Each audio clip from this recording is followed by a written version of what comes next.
In today's video, I'm going to teach you how to export assets from Photoshop and import them into Figma step by step.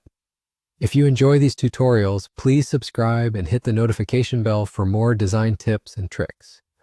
Let's dive right into our first step, which is preparing your Photoshop file. Start by opening your Photoshop document and ensure that only the layers you want to export are visible. It's crucial to have a clean and precise setup here because any hidden layers won't be included in the export process. Double check your artwork because what you can't see won't be exported. It's always a good idea to give your file a once-over to ensure that everything you want to transfer is visible and just how you need it. Now moving on to the exporting process, you'll want to navigate to File, then to Export and select Export As. In this dialog, choose SVG as your format and proceed to export.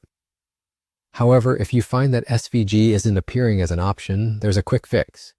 You'll need to enable the legacy Export As workflow. To do this, go back to File, then to Export and open Export Preferences or Export Settings, depending on your version. Here, you should turn on Use Legacy Export As. Once that's set, return to File, Export, and Export As, where you should now be able to select SVG. This will ensure your assets are exported correctly in a scalable and editable format perfect for Figma. With your SVG files ready to go, it's time to import them into Figma. Open up your Figma file, or create a new one if you haven't already, and then simply drag and drop the exported SVG files from your computer right onto the Figma canvas. The process is seamless, making it easy to bring your designs over without a hitch. Once your SVG is on the Figma canvas, the final step is tidying up. You have the flexibility to edit, reposition, or restyle your elements within Figma to make sure they match your desired design. This part might require a bit of patience as you adjust and organize each element, especially if you have multiple artboards.